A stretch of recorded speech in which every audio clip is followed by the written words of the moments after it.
Commander Min Jun Park stared at the viewport of the colony ship times, Perseverance times, as Mars grew larger before them.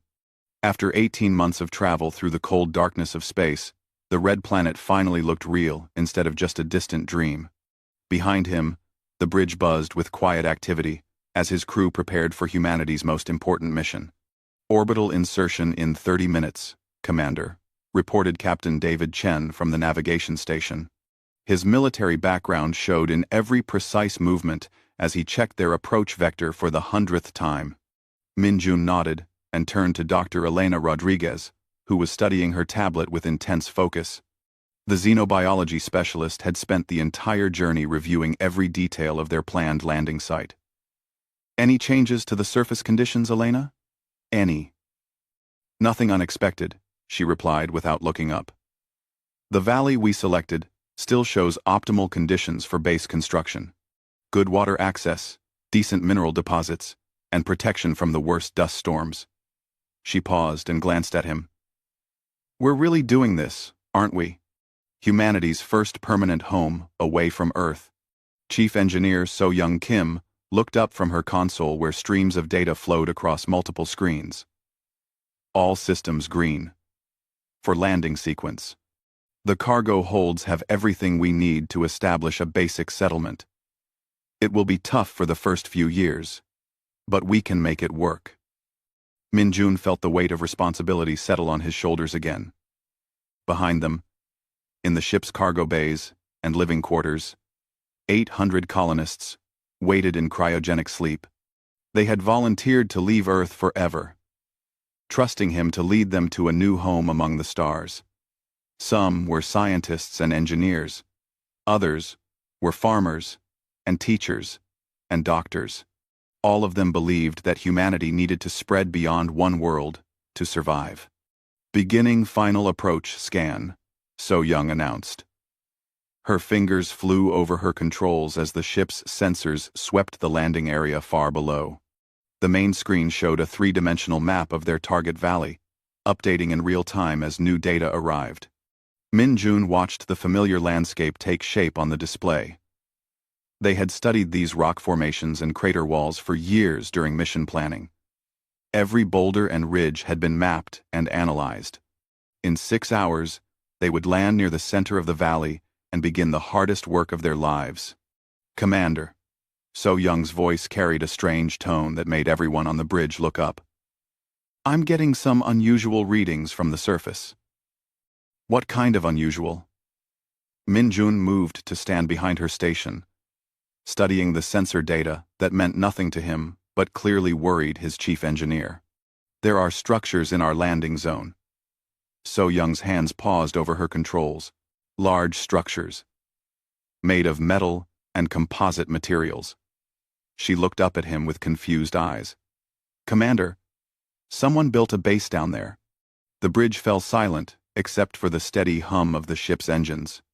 Min Jun stared at the display, trying to process what So-Young had just said. "That's impossible. Run the scan again." "I've run it 4 times. There's definitely a complex of buildings in the exact center of our planned landing site.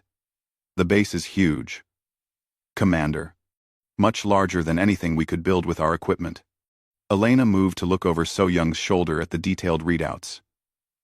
"Could it be a natural formation? Some kind of unusual rock structure?" "No." So-Young highlighted different sections of the scan. "Look at these geometric patterns. These are manufactured materials. Advanced manufacturing. And the energy readings suggest the structures are powered and operational." David Chen stood up from his station, his face grim. "Could another Earth mission have beaten us here? Some kind of secret project we weren't told about?" Min Jun considered this possibility, but it didn't make sense. No other nation had the resources for this kind of mission. We would have known if someone launched a colony ship before us. The infrastructure required is too massive to hide. "Then who built it?" Elena asked the question they were all thinking. So-Young continued studying her instruments. "Commander, there's something else. The base appears to be designed for human occupation. The atmospheric readings from inside the structures show breathable air. Earth normal pressure. Even the proportions of the buildings suggest they were built for people our size. Min-jun felt a chill run down his spine that had nothing to do with the ship's recycled air. Show me everything. I want detailed scans of every structure. For the next hour, they mapped and analyzed the mysterious base. It consisted of dozens of interconnected buildings arranged in a logical pattern around a central hub. Living quarters, laboratories, manufacturing facilities, power generation systems, and what appeared to be agricultural domes. Everything a human colony would need to survive and grow on Mars. The construction materials are unknown, So Young reported. But the design philosophy is definitely human. Rectangular buildings, right angles, even what looks like furniture sized for human use. This doesn't make any sense, David muttered. Elena was quiet for a long moment, studying the data from multiple angles. Finally, she spoke. Maybe the real question is not who built it, but who built it for us. The implications of her words hung in the air like a challenge to everything they thought they knew about humanity's place in the universe. Min-jun looked around at his crew and saw his own uncertainty reflected in their faces. "Commander," David said carefully, "we need to make a decision. Do we land and investigate, or do we return to Earth to report this discovery?" Min-jun walked back to the viewport and stared down at Mars. 800 people were counting on him to establish their new home. The ship carried only enough fuel for landing, not for a return journey to Earth. They were committed to Mars whether they understood what waited for them or not. "We didn't come all this way to turn back because of the unknown," he said finally. "We came here to build humanity's future. If someone or something prepared the way for us, we need to find out why." He turned to face his crew. "Prep the landing shuttle. We go down in 2 hours." As his crew began preparations for landing, Min-jun continued staring at the planet below. Somewhere in that red landscape waited answers to questions humanity had never thought to ask. In a few hours, they would learn whether they were alone in the universe, or if something had been watching and waiting for them all along. The Perseverance Times continued its descent toward Mars, carrying 800 sleeping colonists toward a destiny none of them could have imagined when they left Earth behind forever. The landing shuttle touched down on the Martian surface with barely a whisper. Min-jun looked through the small window at the alien landscape that would be humanity's new home. Red soil stretched toward distant mountains under a pale sky, but his attention focused on the massive structures rising just ahead of them. The base was even more impressive up close. Smooth walls of unknown material gleamed in the thin sunlight, and transparent sections revealed glimpses of corridors and rooms inside. Everything looked new and pristine, as if it had been completed yesterday. Atmospheric readings confirm the base is pressurized. So Young reported from her portable scanner. Oxygen, nitrogen mix, Earth normal pressure and temperature. Whatever built this place, they know exactly what humans need to survive. Elena checked her biological sensors while David kept watch for any signs of movement in the base. No life signs detected, but that doesn't mean we're alone. These readings could be blocked by the building materials. Min-jun made his decision. "We go in. Stay close, and keep your communicators open. If anything seems wrong, we retreat immediately." He looked at each member of his team. "Remember, we're not just exploring for ourselves. 800 people are depending on what we learn today." They approached the main entrance, which stood open as if waiting for them. The doorway was perfectly sized for humans, and soft lighting automatically illuminated the corridor beyond as they stepped inside. The walls were smooth and seamless, made of some kind of advanced composite that felt warm to the touch. "This is incredible," Elena whispered as they walked down the main corridor. "Look at the design details. These door handles are positioned exactly right for human hands. The ceiling height is perfect for our average size. Even the color scheme seems chosen to be comfortable for human eyes. Number 1. So Young ran her scanner over everything they passed. The construction techniques are completely unknown. I can't detect any joints or seams. It's like the entire building was grown or formed as a single piece. She paused at a junction, where the corridor branched in 3 directions. Energy signatures are consistent throughout the complex. This place is fully operational. They entered what appeared to be a central meeting room. The space was large and circular, with a raised platform in the center. As soon as all 4 humans were inside, the platform began to glow with soft blue light. Motion sensors, David said, raising his weapon slightly. We're not alone. The light grew brighter, and suddenly the air above the platform shimmered. A figure began to take shape. Tall and geometric, like living crystal, that constantly shifted and changed. When it spoke, the voice came from everywhere at once. Welcome, humans of Earth. I am Keeper Xanthus of the Galactic Preservation Council. You have many questions. I will provide answers. The 4 humans stepped closer together instinctively. Min-Jun forced himself to remain calm and speak for his species. You built this base for us. Why? The shifting figure seemed to consider this. Your species has been observed for many thousands of your years. We have studied your development, your conflicts, your growth.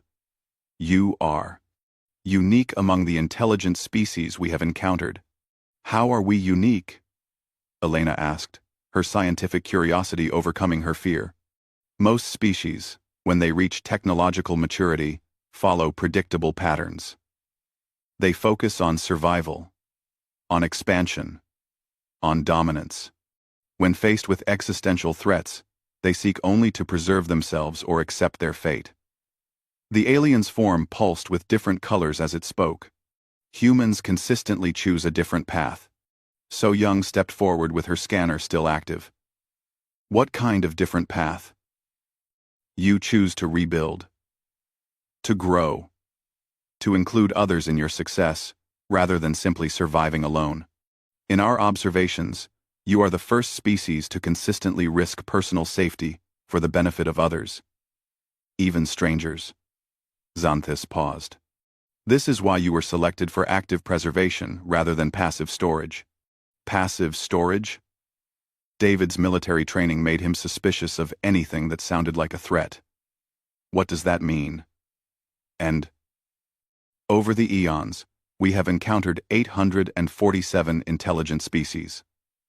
When their homeworlds faced destruction, we offered preservation. Most accepted relocation to safe worlds where they could continue to exist. Some chose genetic storage, allowing their essence to survive in our archives. A few selected temporal stasis, hoping to awaken when the galaxy was safer. The alien's form grew more solid, more defined, as if it was making an effort to appear less threatening. Humans are the first species we have offered active preservation. We built this base not just to keep you alive, but to give you the tools to grow and thrive. Elena looked around the sophisticated facility with new understanding. You're saying other species just wanted to survive, but you think we'll want to build something better? Your history supports this conclusion. Your species has faced extinction events before. Ice ages, plagues, natural disasters, wars that could have destroyed you. Each time, instead of simply surviving, you emerged stronger and more cooperative. You are the only species we have observed that consistently chooses to help others, even when you are struggling yourselves. Min-Jun felt the weight of representing all humanity in this moment. What threat are you preserving us from? What's going to happen to Earth? The alien's form dimmed slightly. An ancient automated defense system patrols this galaxy. It was created eons ago by a species that feared galactic war above all else. The system, called the Silence, monitors all worlds for signs of aggressive expansion. When a species develops faster than light communication and shows potential for rapid military expansion, the Silence responds. Responds how? David asked, though his expression suggested he already knew the answer wouldn't be good. Complete sterilization of the threatening world. The silence has operated for millions of years, preventing galactic conflicts by eliminating species before they can spread their wars to other worlds. So Young's scanner beeped urgently. She looked at the reading and her face went pale. Commander, I'm detecting massive energy signatures moving through space toward Earth's solar system. Multiple objects, each larger than our biggest space stations. Xanthis confirmed their worst fears. The silence detected Earth's recent achievements in quantum communication and interstellar technology. They interpreted humanity's rapid advancement as preparation for galactic conquest. The fleet is already en route to your homeworld. Elena grabbed Minjun's arm. How long do we have? Based on their current trajectory, the silence will reach Earth in approximately 3 of your months. The room fell silent as the implications sank in. 8 billion people on Earth were going about their daily lives, unaware that an alien fleet was approaching to destroy them all. Minjun looked at his team and saw his own determination reflected in their faces. There has to be a way to stop them, he said firmly. Some way to communicate with this silence, to show them that humanity isn't a threat. Xanthis's form flickered with what might have been surprise. In all our recorded history, no species has ever asked how to save their homeworld. They have only asked how to save themselves. Then you haven't met the right species before, Minjun replied. We're not abandoning Earth. We're going to find a way to protect it. For the first time since the conversation began, the alien seemed uncertain. The Council has never considered such an approach. The silence cannot be reasoned with. They are machines, programmed for one purpose. So Young looked up from her scanner with a thoughtful expression. Even machines can be reprogrammed, given the right approach and the right understanding of their systems. You would risk the survival of your entire species on such an uncertain plan? Elena smiled grimly. You said it yourself. That's what makes us unique. Minjun paced the command center of Mars Base Alpha, trying to process everything they had learned in the past 24 hours. The base's communication array had been trying to contact Earth for hours. But every attempt resulted in nothing but static and interference. Still no response from Earth Command, So Young reported from her station. The alien technology integrated seamlessly with human interfaces, as if it had been designed specifically for their use. The electromagnetic interference around Earth is getting stronger. Something is definitely happening in our solar system. Elena worked at a nearby console, studying the biological data Xanthis had shared about the silence. According to these records, the silence isn't just one fleet. It's a network of automated ships that has been operating for over 50 million years. They've sterilized thousands of worlds across the galaxy. David Chen stood at the tactical display, his military background evident as he analyzed the threat assessment. The approaching fleet consists of 12 ships, each one capable of destroying entire continents.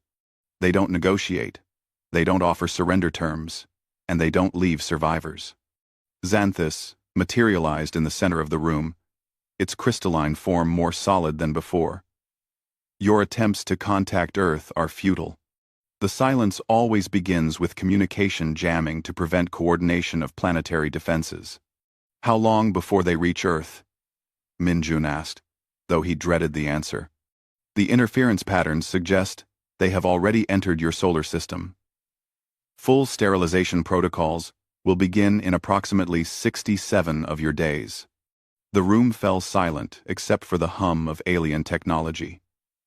Minjun looked around at his team and saw the same desperate determination in their eyes that he felt in his chest. 67 days to save 8 billion people who didn't even know they were in danger. Tell me about the other species, he said finally. The 847 species you've preserved. How did they react when they learned their homeworlds were doomed?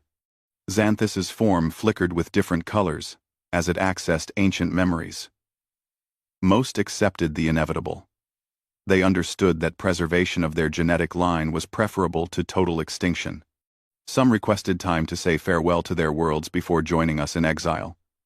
A few chose to return to their planets, to die with their people. But none of them asked how to save their homeworld? The concept never arose. The silence has operated for eons without failure. Resistance is considered impossible by any rational analysis. Elena looked up from her research. What makes you think we might be different? Besides our supposed uniqueness?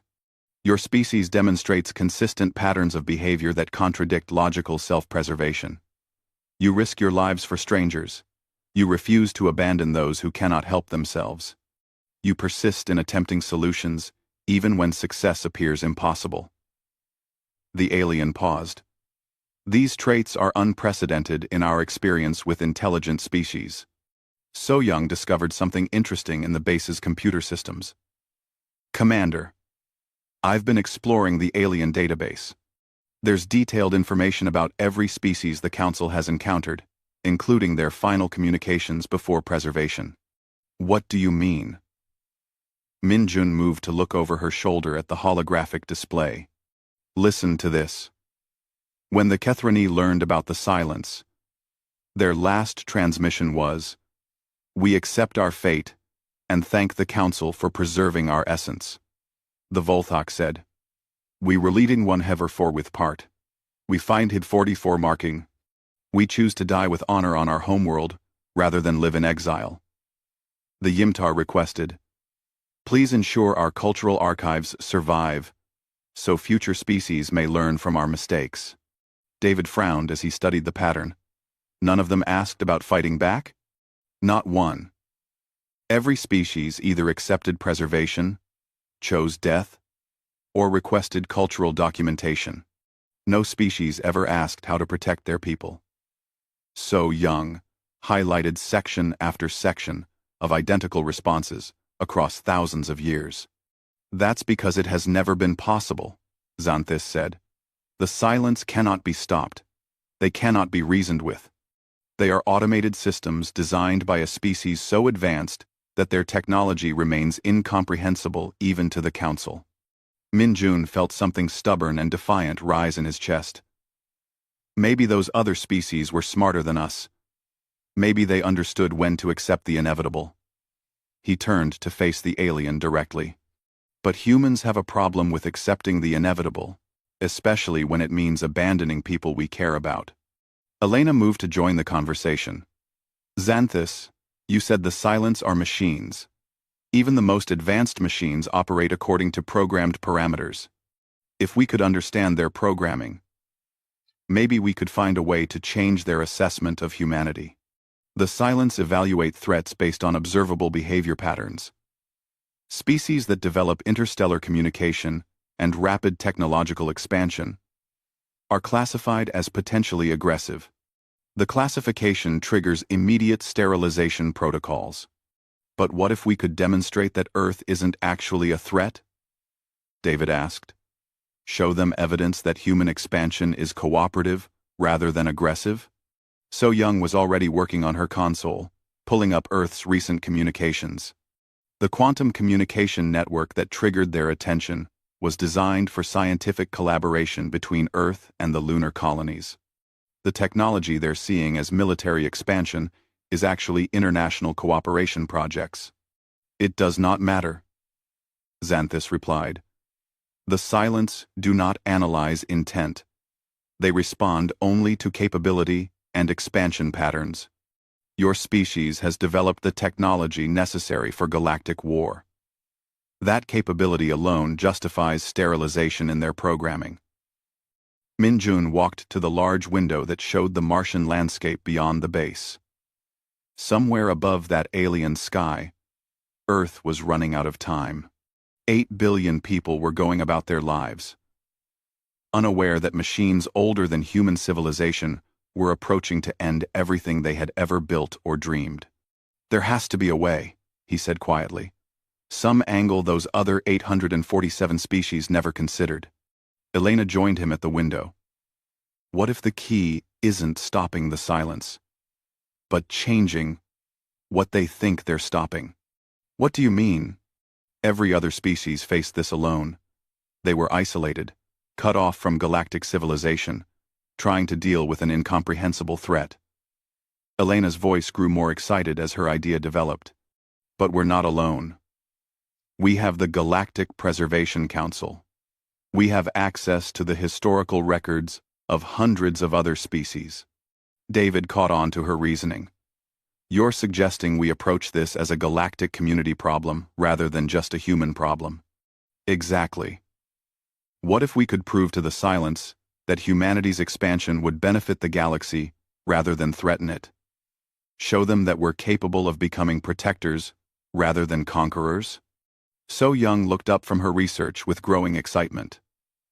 The database shows that several preserved species have conflicts with each other.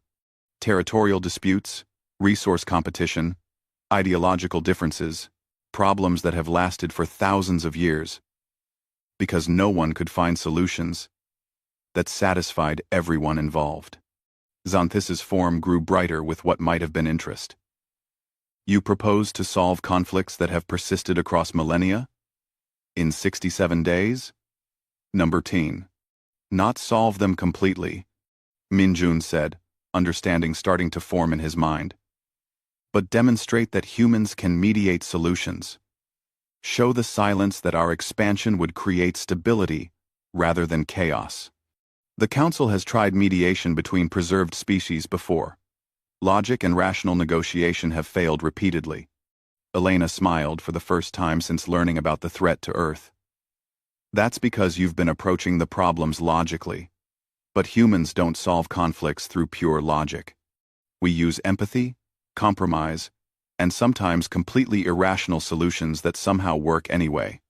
You would stake the survival of your species on your ability to accomplish what the Council has failed to achieve in thousands of years? Yes, Minjun said without hesitation. Because the alternative is watching Earth die while we sit safely on Mars.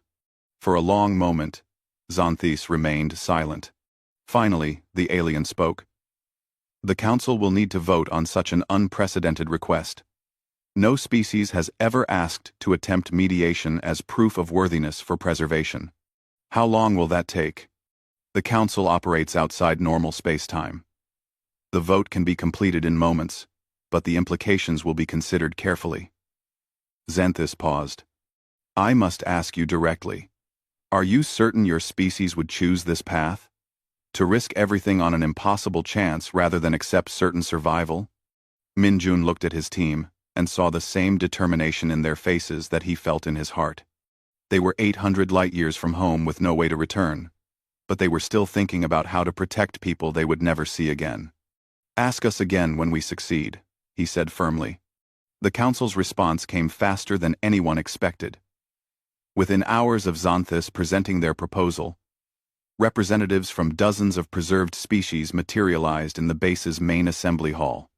The room filled with beings of incredible diversity.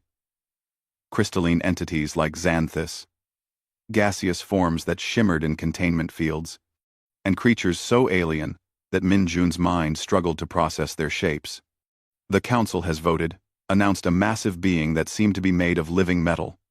By a margin unprecedented in our history, we grant permission for the human mediation experiment. You have 45 days before the Silence reaches optimal firing position around Earth. Elena stepped forward, her xenobiology background helping her remain calm in the presence of so many alien species. Which conflicts will we be mediating? 3 beings moved to the center of the assembly. The first looked like a giant insect with crystalline wings.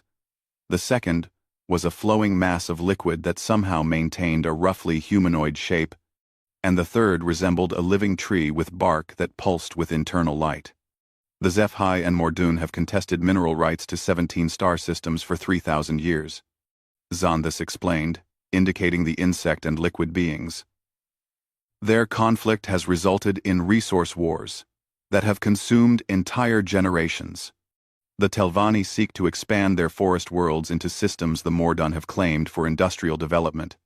The metallic council member added, gesturing to the tree-like being. David studied the tactical implications. 3-way territorial dispute. with biological, industrial, and cultural components. Each species needs something the others control, but their methods are incompatible. So Young was already analyzing the data streams the aliens provided. The mineral systems contain rare elements essential for Mordoon technology, but also harbor unique ecosystems that both HFY and Telvanni consider sacred. No previous solution has addressed all three needs simultaneously. Minjun looked at his small team and felt the weight of impossible expectations. They had 45 days to solve a conflict that had lasted 3 millennia, and failure meant the death of everyone they had ever known. But as he studied the 3 alien species before him, he began to see patterns that pure logic might miss. "Elena, what can you tell me about their biological needs?" he asked. The HFY require specific mineral combinations for their reproductive cycle. Without these elements, they can't produce the next generation. The Mordoon use the same minerals for their industrial processes, but they need massive quantities to maintain their technological society. Elena consulted her tablet. The Telvanni don't need the minerals directly, but their forest ecosystems depend on the unique radiation signatures these systems produce. So, each species has a fundamental survival need tied to these systems, Minjun mused. Traditional mediation probably focused on dividing the resources equally. Minjun. Correct, Xanthus confirmed. Previous attempts allocated specific systems to each species based on mathematical formulas and logical priority assessments. All parties rejected such solutions as inadequate. So Young discovered something interesting in the technical specifications. "Commander, look at this. The Mordoon industrial processes generate enormous amounts of waste, heat, and energy. The Telvanni ecosystems actually thrive in high radiation environments. And the HFY reproductive cycle only requires small quantities of specific minerals, not exclusive access to entire systems. You're seeing a symbiotic solution instead of a competitive one," Elena realized. The waste products from one species could benefit another. David nodded slowly. Instead of dividing the territory, integrate the activities. But how do we get species that have been fighting for 3,000 years to trust each other enough to cooperate? Minjun walked closer to the 3 alien representatives. "May I ask each of you a direct question?" When they indicated agreement, he continued.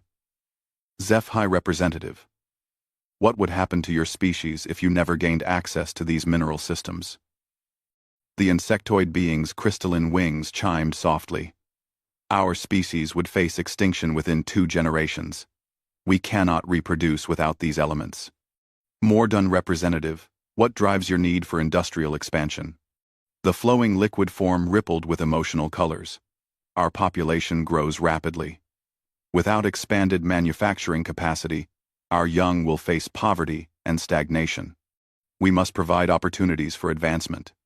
Telvanni representative, why are these particular systems essential to your forest worlds?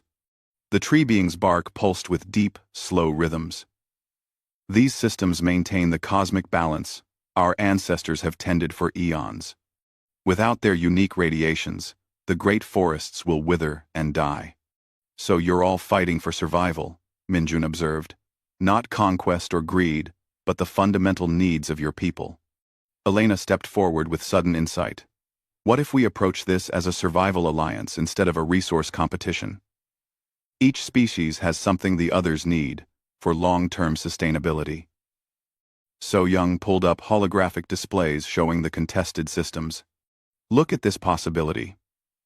The Mordoon establish industrial facilities in these systems, generating the waste energy the Telvanni forests need. The HFY get exclusive rights to the specific minerals they need for reproduction, which are actually waste products from Mordoon industrial processes. The Telvanni forests help process industrial pollutants, creating cleaner environments for all 3 species," Elena added. "And their unique biological processes could produce compounds that enhance both Mordoon manufacturing and HFY reproductive success." The 3 alien representatives exchanged communications in frequencies beyond human hearing. Finally, The HFY spoke. This approach has never been considered. Our species have no experience with beneficial interdependence. That's because you've been thinking about the problem as three separate needs, competing for limited resources. Minjun explained. But your needs are actually complementary. Working together, you could all thrive instead of just surviving. The Mordoon representative pulsed with cautious colors. Such cooperation would require unprecedented trust between our species. How do we guarantee that agreements will be honored across generations?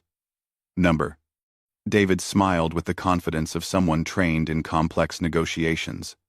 You build in mutual dependence. Make it so that betraying the alliance hurts the betrayer more than it benefits them. The Mordoon industrial processes become dependent on Telvanni biological systems for waste processing, So Young explained. The HFY reproductive cycles become tied to Mordoon manufacturing schedules. The Telvanni forests require both industrial energy and mineral nutrients from the other species. Elena added the final piece. And you establish joint colonies in each system, with mixed populations from all three species. It becomes impossible to attack one species without harming your own people.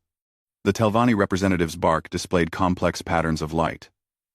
This solution requires each species to surrender independence for mutual survival. It is unprecedented in our history, but it addresses all three fundamental needs simultaneously, Minjun pointed out. And it creates something none of you could achieve alone.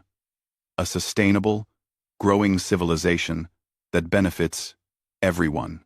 Xanthus materialized beside the human team, its form brighter than they had ever seen it. In 5 days, you have proposed a solution that the Council's greatest minds could not conceive across millennia. How is this possible? Elena exchanged glances with her teammates before answering. Because we're not trying to find the logical solution. We're trying to find the human solution. What is the difference? Logic focuses on efficiency and fairness, Minjun explained. Human solutions focus on making everyone feel valued and secure.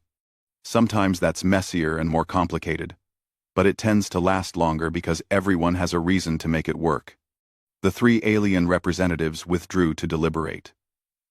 The council members watched in fascination as the humans waited, discussing minor details and potential problems with their proposed solution.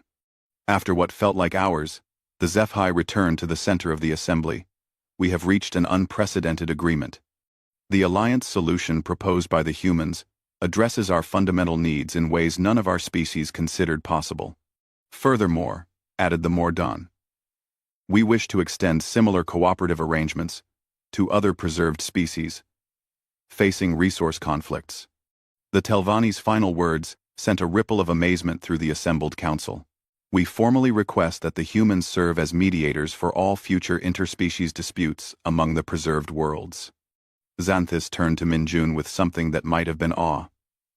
In 45 minutes, you have transformed 3,000 years of warfare into cooperative alliance, and you have inspired other species to seek similar solutions.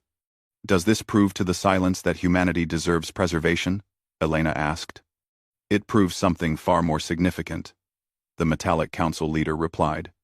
It proves that humanity deserves to lead. The Silence command ship was massive beyond comprehension, a dark structure that stretched for hundreds of kilometers through the cold space near Earth's moon. Minjun stood alone in the center of its crystalline communication chamber, surrounded by walls that hummed with ancient intelligence. Getting here had required every favor the Galactic Council could provide, and technology that shouldn't have been able to transport a human safely across interstellar space. I am primary algorithm of the Silence. The voice came from everywhere and nowhere, mechanical yet somehow alive. You are the first organic being to request direct communication in 53 million years. State your purpose. Minjun forced himself to remain calm, despite the overwhelming presence surrounding him. Behind him, through quantum communication links, he could sense his team back on Mars Base Alpha monitoring every word. Ahead of him, invisible but undeniably real, hung the fate of 8 billion people who had no idea their existence was being decided. I'm here to prove that humanity isn't the threat you think we are, he said clearly. We want to show you that our expansion into the galaxy will create stability, not chaos. Your species has developed faster than light communication and demonstrated rapid technological advancement. These parameters indicate high probability of aggressive galactic expansion. The mathematical certainty of future conflict justifies immediate sterilization. Your calculations are based on incomplete data, Minjun replied. You're measuring our technological capability but ignoring our behavioral patterns. The same traits that let us advance quickly also make us natural peacekeepers. The chamber's crystalline walls pulsed with shifting patterns of light. Explain. Min Jun had rehearsed this moment in his mind 1,000 times during the journey to the silent ship. Everything humanity had ever been or could become depended on his ability to make machines understand something that wasn't logical. 5 days ago, 3 species that had been fighting for 3,000 years agreed to work together because humans showed them a better way. Not through force or superior technology, but through empathy and creative problem-solving. He gestured to the invisible presence around him. We didn't solve their conflict by being smarter or stronger. We solved it by caring about everyone's needs equally. Isolated incident. Insufficient data for species-wide behavioral assessment. Minjun smiled despite the gravity of the situation. Then let me give you more data. Through his quantum link to Mars Base Alpha, Elena began transmitting the records they had gathered. Images and testimonies from dozens of preserved species flowed into the silent systems. Stories of conflicts that had lasted millennia suddenly resolved through human mediation. Resource wars ending in cooperative alliances. Territorial disputes becoming shared development projects. In the past 40 days, Minjun continued, humans have mediated 17 major conflicts between preserved species. Not by forcing solutions, but by finding ways for everyone to get what they truly needed. Every single agreement is still holding, and several species have requested permanent human advisors for future negotiations. The silence processed this information in moments that felt like hours. Unprecedented behavioral pattern detected. However, your species' rapid expansion remains a threat parameter. Galactic history shows that peaceful species become aggressive when population pressure exceeds available resources. That's exactly why humanity needs to expand, Minjun said urgently. Not to conquer other worlds, but to prevent the conflicts you're trying to stop. Every species you've sterilized faced the same problem. Limited resources leading to competition and war. But what if there was a species capable of finding cooperative solutions before conflicts became wars? Theoretical speculation. No evidence supports sustainable interspecies cooperation on galactic scale. Elena's voice came through the quantum link, providing Minjun with crucial information. Primary algorithm. I'm transmitting the current status of the mediated agreements. Look at the resource efficiency improvements and conflict reduction metrics. New data flowed through the communication chamber. The results were staggering. Species that had been enemies for millennia were now trading partners. Combined resource efficiency had increased by factors of hundreds. Population growth was stabilizing as fear and scarcity decreased. The preserved species are asking to be relocated to shared worlds, Minjun explained. They want to build integrated civilizations based on the cooperative models humans developed. Instead of 847 isolated species competing for resources, we're creating galactic communities where everyone benefits from everyone else's strengths. Efficiency improvements confirmed. The primary algorithm acknowledged. Conflict probability assessments require recalculation. So Young's technical expertise added crucial details through the link. Primary algorithm. Examine the technological development patterns in the cooperative alliances. Notice how innovation accelerates when species work together instead of competing. Your creators designed you to prevent galactic war, But cooperative expansion actually reduces war probability below solo expansion scenarios. The Silence systems processed terabytes of new information, analyzing patterns that had never existed before in galactic history. The chamber's walls flickered with increasingly complex calculations, as ancient algorithms struggled to incorporate unprecedented variables. Original programming parameters: assume competitive expansion model. The primary algorithm finally admitted. Cooperative expansion model requires fundamental reassessment of threat matrices. That's what we're offering, Minjun said. Not just survival for humanity, but a completely new model for galactic civilization. Instead of species expanding until they bump into each other and fight, we help them expand together in ways that benefit everyone. David's military analysis provided strategic context. Primary algorithm: examine the long-term projections. A galaxy guided by cooperative expansion principles will achieve greater overall development, resource utilization, and technological advancement than your current sterilization protocols allow. Furthermore, Elena added, genetic and cultural diversity actually increases under cooperative models.